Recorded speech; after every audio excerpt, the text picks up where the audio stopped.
Assalamualaikum dan salam sejahtera. Hi guys, and now we are going to learn a new chapter, which is chapter 5, State of Matter. So this is the first subtopic of chapter 5, which is 5.1, Gas. So guys, let's figure out together about this subtopic. Okay guys, so in this part, we are going to focus on the kinetic molecular theory of gases. So you should be able to explain qualitatively the basic assumption of the kinetic molecular theory of gases for an ideal gas. And then you need to know how to define the gas law, which is Boyle's law, Charles' law, and Avogadro's law. Alright guys, now we look at kinetic molecular theory of gases. So this is the assumption, basic assumption or postulate about kinetic molecular theory of gases. So we look at the first one. Gas particles are in constant and random motion. So they frequently collide with another and the wall of container. So you all boleh tengok dekat sini, jika gas itu berada dalam container, berada dalam bekas, so dia akan bergerak secara rawak, kemudian dia juga akan berlanggar dengan dinding bekas yang dia isi. Okay, so you kena faham ini adalah assumption yang pertama. Number 2, the volume of gas particle is negligible. Okay, why? Okay, kenapa kita abaikan? Negligible ni means kita boleh abaikan sahaja volume of gas particle. This is due to the size of gas particle are much smaller than the volume of container. So for example, this is your container and here we have the gas particle. Kalau kita kumpulkan gas particle tu kelas, okay, kalau awak tengok, the volume is very large compared to the volume of occupied by the molecule. So boleh nampak kat sini sebenarnya molekul gas tu terlalu kecil jika dibandingkan dengan isi padu bekas tersebut. So that's why the volume of gas particle tersebut kita boleh ignore sahaja. And then number 3, intermolecular forces or attractive repulsive forces between gas particle also negligible. Kenapa juga kita boleh ignore? Sebab kita tahu tadi isi padu gas tersebut pun dah kita boleh ignore sebab terlalu kecil. So daya tarikan dan daya tolakan antara molekul juga kita anggap kita boleh ignore sebab gas particle tersebut terlalu kecil. Okay, and then number 4, collision between gas particle are elastic. Okay, what is mean by elastic? Okay, like this class. If you refer to this picture or this diagram, so kinetic energy of particle before the collision are same as that after the collision. So, the total kinetic energy is constant. Maksudnya, kalau gas particle ni kita lontarkan pada wall of container, okay, so lontaran sebelum dengan selepas adalah sama. Ini yang kita panggil elastic collision. Kalau inelastic collision, biasanya lontaran sebelum dan selepas dia berlanggar dengan dinding tak sama. Tapi untuk kinetic molecular theory, kita anggap dia adalah elastic collision. And the last one, number 5, the average kinetic energy of the gas particle is directly proportional to the absolute temperature. Alright, so kita boleh anggap if average kinetic energy higher, so the absolute temperature also higher. Sebab apa? Kalau pergerakan molekul tu tinggi, so maksudnya temperature dia berada dalam temperature yang tinggi juga. So dia berkadar terus dengan temperature. Jelas? Next, we look at the gas law. So, the physical behavior of gas can be described by 4 variables, okay, which is the first one, we have pressure, and then we have volume, and then we have temperature, and the last one, it depends on the amount or number of mole. So, these 4 variables will relate with Boyle's law, Charles' law, and Avogadro's law. So after this, I will explain to you one by one about the 3 gas law. Alright guys, so we look at the first one, Boyle's law. Boyle's law define, okay, kita boleh define Boyle's law based on at constant temperature, the volume occupied by a fixed amount of gas is inversely proportional to the pressure of the gas. It means that kita boleh keluarkan satu statement di mana kita tahu volume inversely proportional to the pressure. So, we know that for Boyle's law, the temperature and the number of mole are fixed, constant. Okay, so dia hanya melibatkan 2 variable sahaja dalam Boyle's law, volume and pressure. So dia inversely proportional. It means that if the volume higher, the pressure will decrease and vice versa. Okay, and so kat sini kita dah boleh tahu kalau kita rearrange this formula, so you akan dapat PV equal to K, which is K is constant. So, from this equation, okay, so kita boleh simplifikan untuk dapatkan satu formula yang baru bagi Boyle's law, which is P1 V1 equal to P2V2.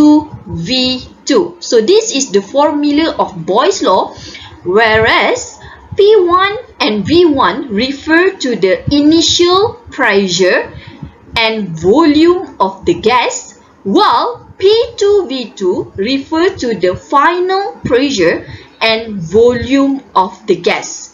So this formula, pastikan you all hafal lah. Okay, supaya nanti you boleh tahu macam mana nak guna dalam penyeraan nanti.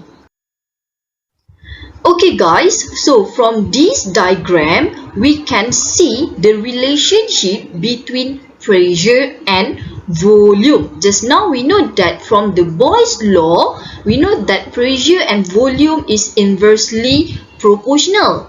So, based on this first picture, we can see that if the pressure lower, the volume will increase. But if the pressure increase, the volume will decrease. Okay, so we know that class, gas pressure is a measure of the number of collision between gas particle and the wall of container.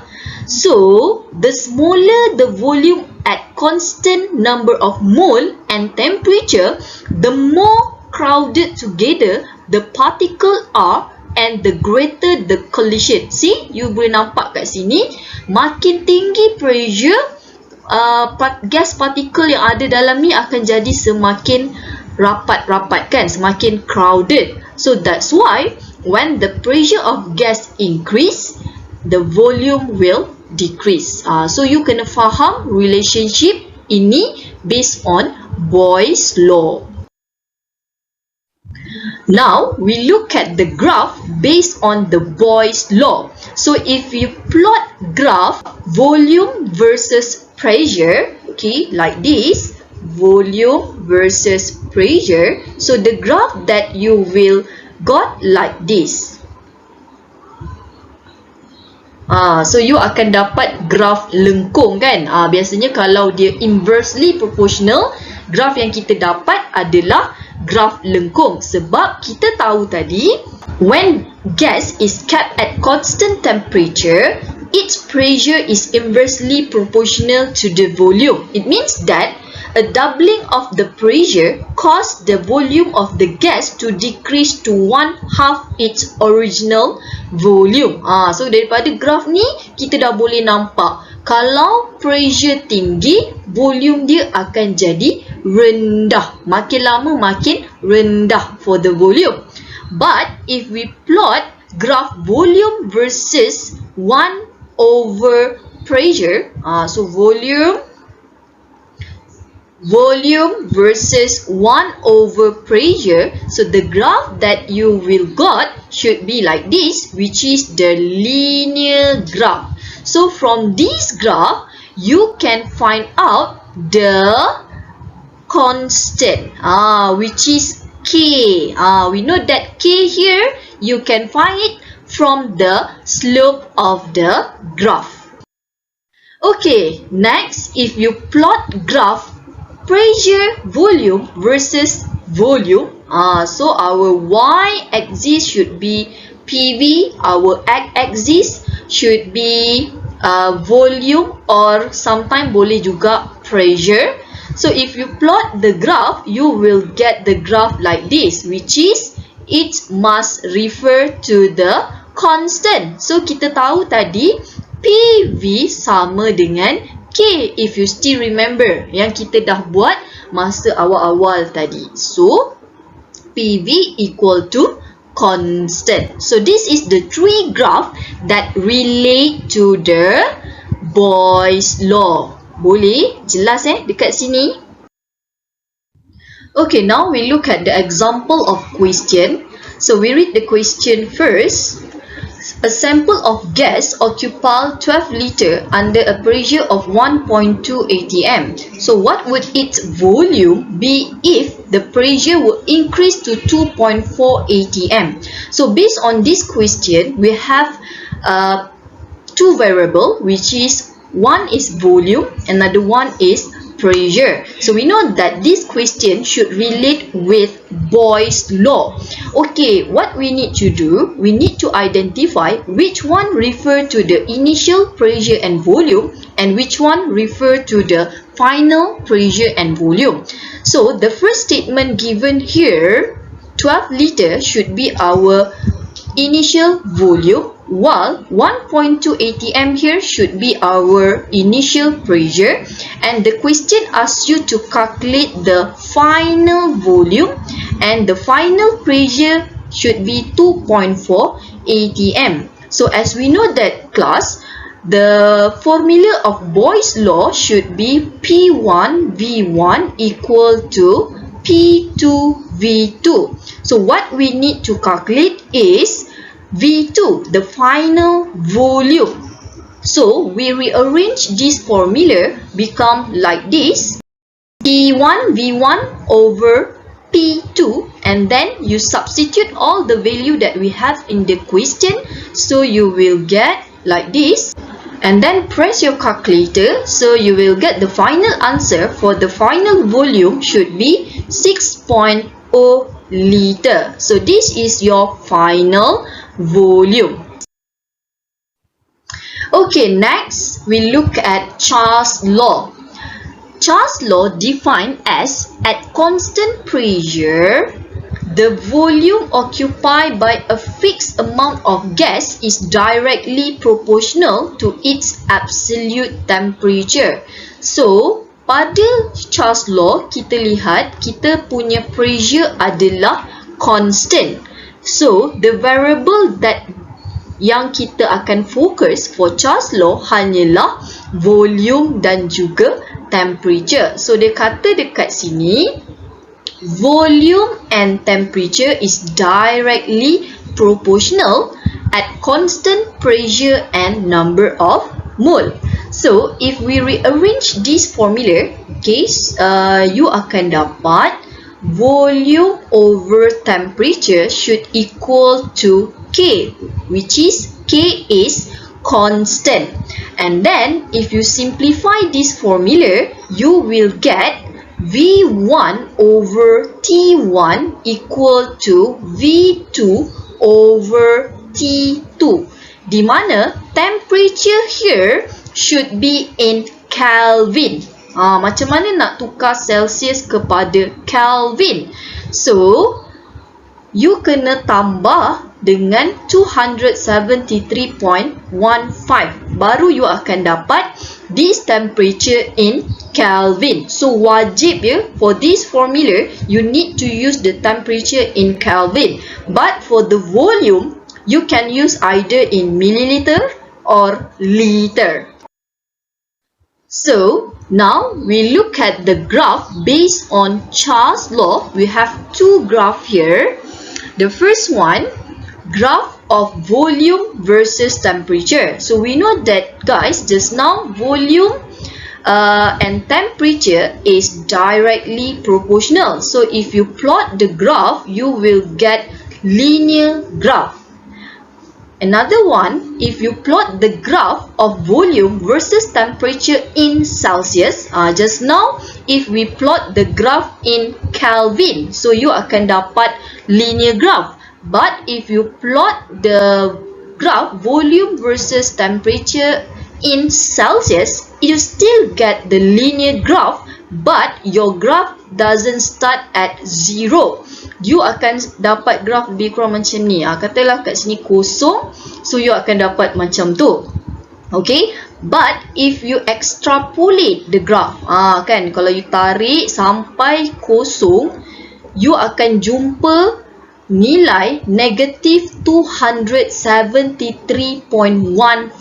So nilai ni sebenarnya kalau you convert pada Kelvin, nilai ni juga adalah bersamaan dengan 0 Kelvin. Itu adalah nilai absolute zero temperature. Okay guys, so now we look at the example that relate to Charles' law. So we read the question first. A sample of carbon dioxide gas occupy 3.2 liter at 125 degrees Celsius. At what temperature will the gas occupy a volume of 1.54 liter if the pressure remain constant? So, based on this information given in the question, we know that we have two variables that you need to consider, which is the first one, kita ada volume, and we have the temperature. It means that this question must relate to the Charles' law. So, you need to identify which one is initial volume and temperature and which one is the final volume and temperature. So, we know that class 3.2 liter here should be our initial volume. 125 degrees Celsius here should be our initial temperature. So this question actually asks you to calculate the final temperature based on the volume here. The final volume here, 1.54 liter, is our final volume. And then we know that we are going to use the Charles' law formula, which is V1 over T1 equal to V2 over T2. But be careful guys, the temperature here should be in Kelvin. It means that you need to convert 125 degrees Celsius to Kelvin. How? So you kena tambah dengan 273.15. So you akan dapat T1 equal to 398.15 Kelvin.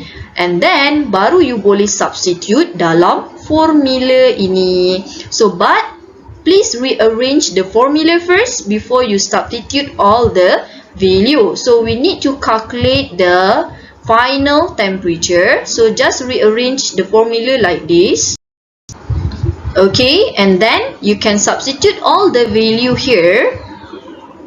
Alright, and then the final answer, if you press the calculator, you will get the answer is 192 Kelvin. So you tak perlu convert dalam Celsius lagi dah. Tapi kalau soalan nak temperature in Celsius, you kena convert semula dalam Celsius lah.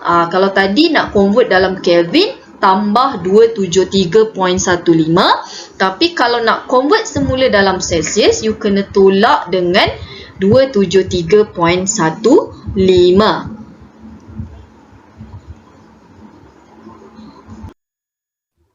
Okay, next we look at Avogadro's law. Avogadro's law is at constant pressure and temperature, the volume of gas is directly proportional to the number of mole of the gas present. Okay, so it means that the variable that we need to consider is volume directly proportional to the number of mole, which is we know that the pressure and temperature are constant. And then if we rearrange this formula, become like this: volume over number of mole should equal to constant, and we know that K adalah constant, and kita boleh dapat formula baru bagi Avogadro's law, iaitu V1 over N1 equal to V2 over N2. Lebih kurang macam Charles law tadi, cuma kat sini kita ada number of mole. So V1 N1 refer to the initial volume and initial mole, while V2 N2 refer to the final volume and final number of mole. Okay, now we look at the graph based on the Avogadro's law. So only one graph here, which is the graph of volume versus number of mole. So if you plot the graph, we know that this relationship is directly proportional. So you will get the linear graph. Graph bergaris lurus. Okay guys, now we look at the example of question that relate to the Avogadro's law. So we read the question first together. Okay, we have 500 milliliter nitrogen gas at 1 atm and 25 degrees Celsius were available for reaction. What volume in liter of hydrogen gas at the temperature and pressure would require in the reaction? So macam mana you nak tahu ni kan? So soalan nak volume of hydrogen gas. So ini yang dia nak. Okay, maksudnya dia nak final volume of hydrogen gas. So you kena buat macam stoichiometry chapter 1. You kena compare. Okay, you kena compare. So kita ada, based on question, kita dah ada balancing equation. So dalam soalan, dia dah bagi you all volume nitrogen gas. Okay, dia dah bagi volume nitrogen gas. Okay, saya tulis balik dia punya equation. Alright guys, so kita tengok dalam soalan dia dah bagi 500 ml of nitrogen gas. Okay, so you boleh nampak dekat sini, di mana untuk 500 ml ni dia refer kepada 1 mole of nitrogen gas. So you can see here, based on this question, actually we need to calculate the volume of hydrogen gas needed to react with nitrogen gas. So based on this equation, we have 3 mole of hydrogen gas needed to react with 1 mole of nitrogen gas. Okay, daripada equation ni kita tahu kita ada 3 mole hydrogen gas. So you just buat comparison lah. Ataupun kalau you nak guna formula, boleh dah.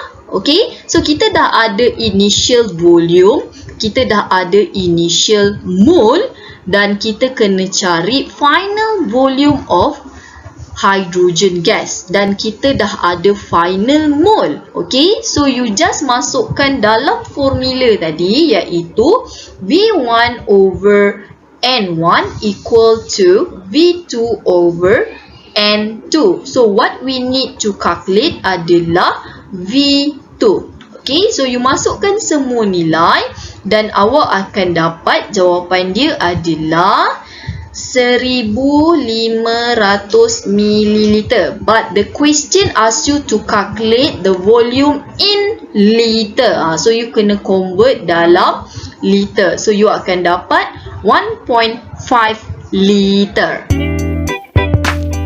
Okay guys, that's all for the first part of subtopic 5.1. Later I will continue with the second part of subtopic 5.1. Thank you. Bye guys.